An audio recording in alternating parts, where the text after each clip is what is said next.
Hello everyone, welcome to this video. Today we will discuss the key differences between the state and nation. Let's explore their meanings and how they differ. In everyday language, we often use nation and state as if they mean the same thing. For example, when we say Asian nations or Western nations, we actually mean states. Similarly, the United Nations is not a collection of nations but rather of states. While modern states are often nation states, key differences remain. The fundamental difference is that a state is a political entity with a defined government, laws, and sovereignty, whereas a nation is a group of people united by common culture, language, or history. A state requires a fixed territory, but a nation does not necessarily need one. A state consists of four elements: population, territory, government, and sovereignty. Without any of these, a state cannot exist. On the other hand, a nation is formed through factors such as a shared race, history, culture, and language, but these factors can change over time. A state is a political organization created to establish order and security. It functions through a legal system and laws. A nation, on the other hand, is based on emotional, psychological, and spiritual bonds among people. It is not a legal entity, but a social and cultural one.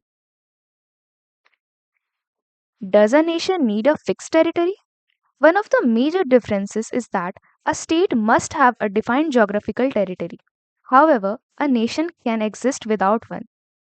For example, before the formation of Israel in 1948, the Jewish people were considered a nation, even though they did not have a homeland. Sovereignty is the soul of state. A state loses its existence if it lacks sovereignty. But for a nation, sovereignty is not essential.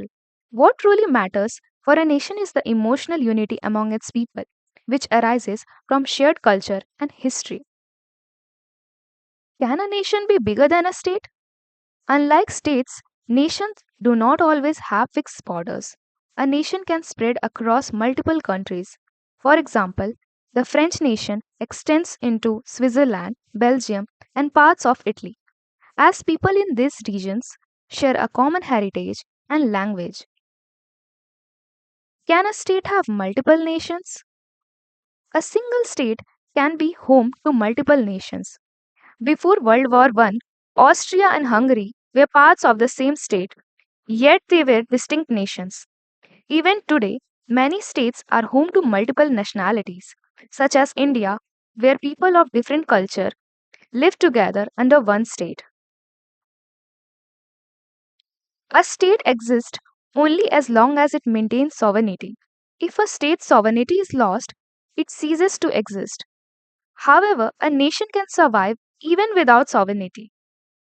Nations are more stable because its foundation is based on emotional and cultural entity, not just political power. A state uses legal and police power to enforce laws and maintain order. Those who disobey the state can be punished. In contrast, a nation does not need a police force to maintain unity. Instead, it thrives on emotional, moral, and cultural bonds. Today, most modern states are called nation states, meaning they integrate different nationalities into a single nation identity. This promotes unity in diversity and fosters multiculturalism, ensuring all cultural groups as respected and included. To summarize, a state is a political entity that requires territory and sovereignty, whereas a nation is a cultural and emotional bond among people. While most states today are nation states, these two concepts remain distinct in political science. The state is a political institution, while the nation is an emotional and cultural identity. Understanding these two differences is essential in grasping world politics and international relations. That's all for today. If you found this video informative, don't forget to like, share, and subscribe to my channel. See you in the next video.